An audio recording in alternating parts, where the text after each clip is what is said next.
शरद गांव में चमनलाल नाम का एक रईस रहता था। रईस है लेकिन बहुत कंजूस था, इसीलिए गांव में कोई भी चमनलाल को इज्जत नहीं देते थे। तो चमनलाल एक मौके पर गांव के लोगों को संबोधित करते हुए कहता है, मैं जानता हूँ कि आप लोग मुझसे नफरत और ईर्ष्या करते हो, मगर आप लोग जानते हैं कि मुझे पैसों से कितना प्यार है। पैसों की महिमा केवल भगवान ही जानता है। मैंने बहुत पहले ही जान लिया कि आप लोग मेरी संपत्ति को देखकर मुझसे घृणा करते हैं, मगर आपने एक बात नहीं पहचाना कि कमाए हुए पैसों से एक भी पैसा मेरे मरने के बाद अपने साथ नहीं ले जाऊंगा। सभी की तरह मैं भी मर जाऊंगा। मेरे मरने के बाद मेरी सारी संपत्ति धर्म संस्थानों को ही जाएगी। तो आप लोग मुझ पर विश्वास क्यों नहीं करते? आप में से एक ही तो हूँ। कहता था, लेकिन उसकी बातों पर कोई भी यकीन नहीं करता था। एक दिन चमनलाल शहर से वापस आते समय रास्ते में बारिश के कारण पास के बरगद के पेड़ के नीचे जाता है।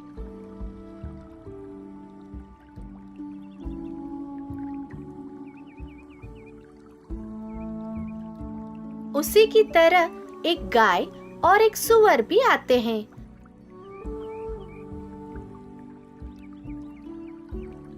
कुछ देर बाद सूअर गाय से कहता है, दोस्त, तुम भी जानवर हो और मैं भी जानवर हूँ, पर तुम्हारी पूजा करते हैं, आदर करते हैं और सम्मान भी करते हैं।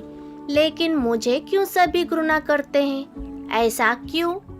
तुम तो जिंदा रहने तक ही दूध देती हो, लेकिन मैं मरने के बाद स्वादिष्ट मांस, मेरे बाल आदि देने के बावजूद भी मेरा आदर क्यों नहीं करते हैं? गाय स्नेह से, देखो मित्र, तुम मरने के बाद क्या देते हो इसका कोई मायने नहीं रहता। जीते जी तुम क्या देते हो उसी का नाप होता है। मुझे देखो, जब तक जिंदा हूँ मीठा दूध देती हूँ। दूध सबके जीवन का आधार है।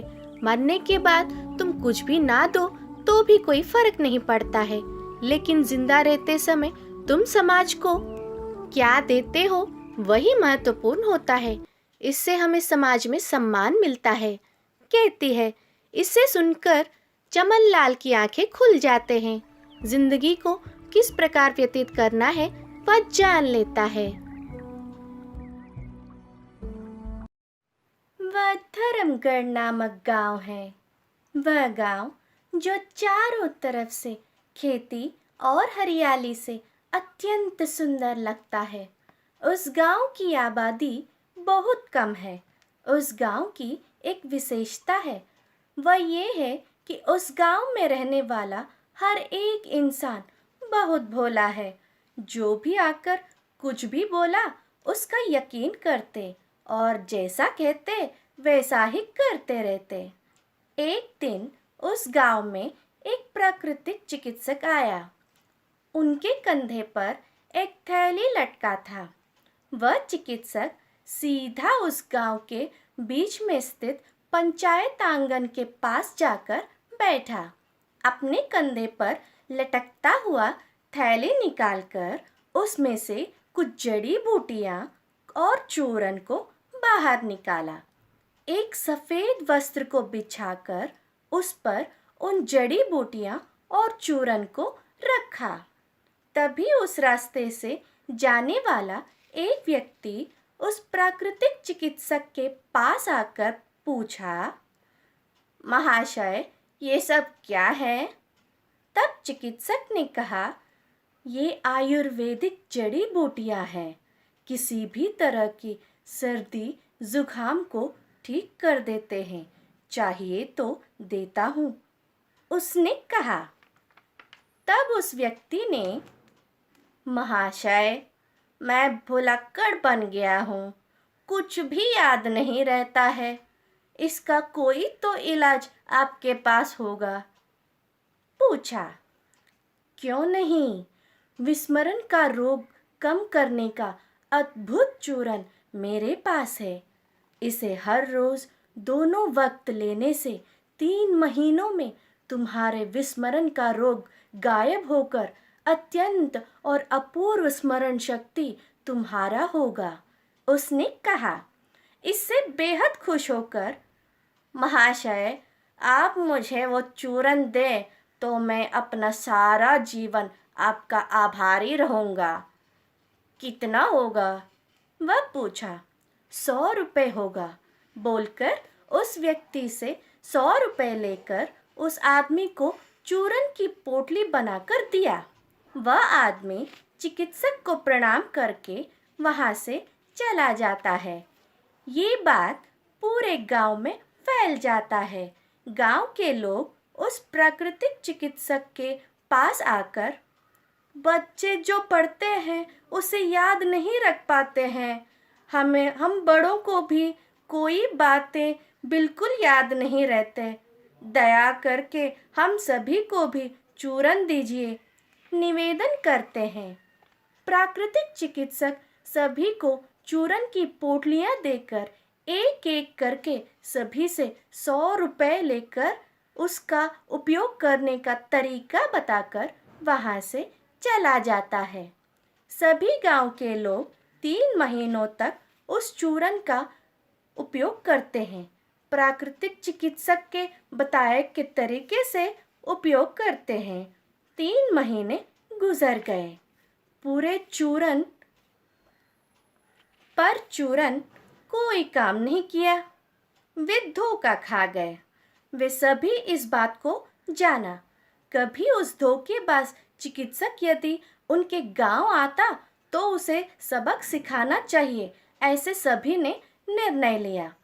कुछ समय बाद चिकित्सक दोबारा उस गांव में आता है। गांव के लोग उससे सफाया मांगते हैं। प्राकृतिक चिकित्सक उनसे कहता है, मैंने 5 महीने पहले उपयोग करने दिया चूरन का विषय आप लोग मुझे एक एक करके 100 रुपये देने का विषय आज तक याद है। फिर मेरा चूरन काम किया ना? आप लोगों की याददाश्त बढ़ गई है। तो मैंने आप लोगों को कैसे धोखा दिया? जवाब दिया। इससे गांव वालों को क्या करना है समझ में नहीं आया।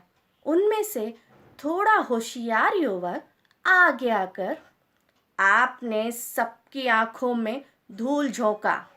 यह बात उनके मन में छप गया है, इसलिए यह बात आज तक याद है, ना कि आपका दिया चूरन का जादू है, कहकर अपना आवाज़ उठाता है। इस पर वह प्राकृतिक चिकित्सक हंसते हुए, देखा, जैसा भी हो, जो भी बात हो, उसे ठान लेने से कभी नहीं भूलते। जो चाहे उसे जीता जा सकता है। इस बात को आप लोगों को अच्छी तरह से समझाने के लिए ही आपको चूरन दिया, ना कि ऐसे चूरनों से या जड़ी बूटियों से स्मरण शक्ति नहीं बढ़ जाती। आप लोग नादान हैं। इस सत्य को जानकर आगे से सावधान रहें। उनको हित का बोध करके, उनके पैसे वापस करके, उन्हें आशीर्वाद देकर वहाँ से चला जाता है। देखा, कुछ भी हासिल करने का दृढ़ निश्चय और भरोसा हो तो हम कुछ भी याद रख सकते हैं। विस्मरण हो या कुछ और, आपको कुछ नहीं कर सकता।